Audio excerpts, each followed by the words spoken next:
Eric Osores inicia el análisis del partido Perú vs Chile, señalando que mientras Universitario ha dominado a nivel local, la selección peruana enfrenta desafíos más complejos a nivel internacional.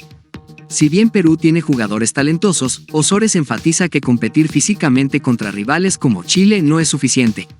La selección necesita estrategias más complejas. Muy bien, estamos de regreso al Fútbol de América. Bueno, estamos dándole una mirada a lo que fue el partido del día viernes.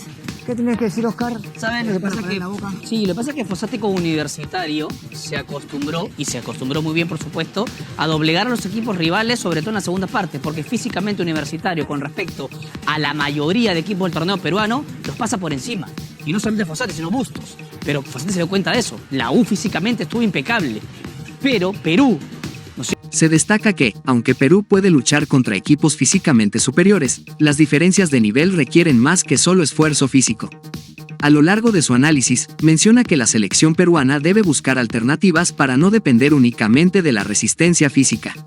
La clave está en un juego más táctico y equilibrado. Cierto que pueden tener jugadores físicamente bien, no es que va a pasar por encima ninguno. Ajá. Físicamente no pasas por encima ninguno, le puedes competir, pero esta selección, ¿no es cierto?, que pelea con otros jugadores que incluso físicamente están mejor, no puedes competirle bajo esa arma 90 minutos. Necesitas otras armas para competir. ¿Cómo Perú compitió en otro proceso teniendo la pelota? El desgaste que genera el rival en Perú es muy grande, porque nosotros corremos atrás de la pelota más tiempo que el rival.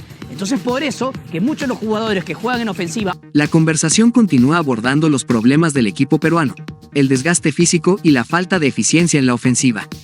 Osores explica que el equipo pasa más tiempo defendiendo y persiguiendo la pelota que atacando, lo que reduce la efectividad en el frente de ataque.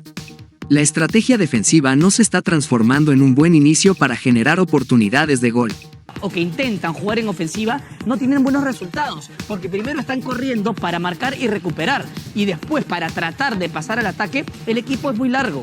Entonces nosotros no somos eficientes en ese sentido. Entonces yo sé que el sistema no se acomoda y todo, pero incluso podría acomodarse si es que o nos paramos más adelante, o el equipo más compacto, o jugamos de una determinada forma. Pero Perú ha tratado de marcar, de jugar desde el aspecto defensivo para después generar, pero parece que las generaciones son por impronta. Los periodistas reflexionan sobre el sistema de juego implementado por el entrenador, reconociendo que aunque se busque organizar la defensa primero, la falta de consistencia en las transiciones hace que las oportunidades de gol sean improvisadas.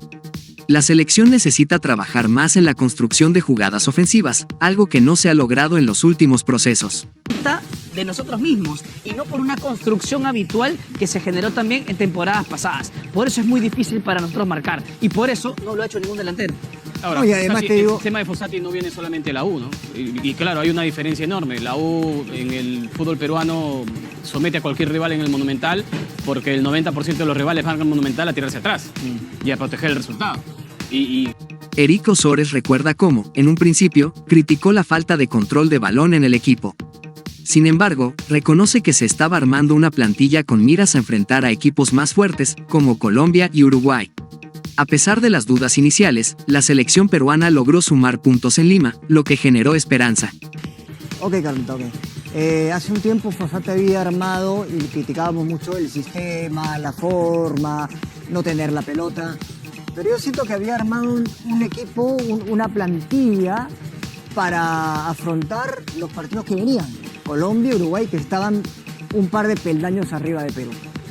Pero yo decía también, ok, perfecto, está...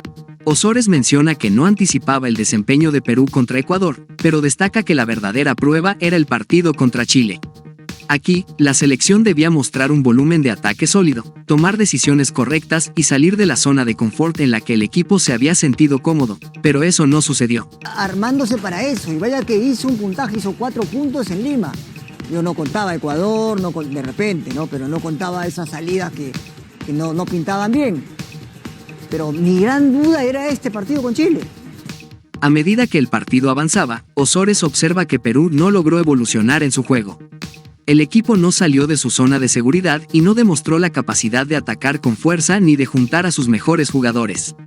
En lugar de mostrar una cara más ofensiva, el equipo cayó en una actitud más conservadora. Porque aquí había que jugar, había que tener volumen de ataque, había que tomar buenas decisiones, había que saber juntar a los que saben, había que salir un poquito de la cueva, que era donde se había sentido más cómodo del equipo. Finalmente, Osores considera que el equipo se mostró desorientado, incapaz de resolver las pocas situaciones que surgieron durante el partido. A pesar de que las oportunidades fueron limitadas, el equipo no estuvo a la altura para aprovecharlas. Esta falta de resolución reflejó la desconexión entre los jugadores durante el encuentro. Porque aquí había que jugar, había que tener volumen de ataque, había que tomar buenas decisiones, había que saber juntar a los que saben, había que salir un poquito de la cueva, que era donde se había sentido más cómodo el equipo, y llevarlo a otra faceta. Bueno, eso no aconteció. No sé, si siguió sintiendo un equipo acéfalo, un equipo que no sabía cómo resolver situaciones. Por otro lado, Jorge Fossati reflexionó sobre el partido contra Chile, admitiendo que, si cometió errores, será el primero en reconocerlo. Destacó que ahora el enfoque está en planificar el encuentro frente a Argentina, priorizando la recuperación física de los jugadores y ajustando una estrategia adecuada para enfrentar el desafío en Buenos Aires. El partido contra Argentina lo vamos a empezar a planificar hoy. Estuvimos totalmente enfocados en este. Sacaremos las conclusiones de este. Si me equivoqué, voy a ser el primero en aceptarlo, porque seguramente cometo errores, pero de allí en más solo empezaremos a ver primero la recuperación de los jugadores y después la estrategia a utilizar en Buenos Aires. Luis Advíncula destacó que este es un proceso nuevo para la selección, y aunque el equipo no logró los 3 puntos contra Chile, siente que han ido creciendo desde el inicio de las eliminatorias. Recalcó que todos los jugadores, independientemente de su experiencia, están comprometidos y saben lo que buscan para el futuro de la selección. Este es un nuevo proceso, como bien lo dijo el profe, todos sentimos que el equipo va creciendo a cómo empezamos esta eliminatoria. Si bien hoy es un resultado de mierda porque queríamos los 3 puntos, pero como te repito, creo que entre comillas los más chicos, que para mí es una palabra muy mal usada, porque ya todos somos jugadores de primera división, todos. ¿Cómo planea la selección manejar la presión de los próximos partidos eliminatorios? Déjanos saber tu opinión en la caja de comentarios y no olviden seguirnos en todas nuestras redes sociales para no perderse ninguna información.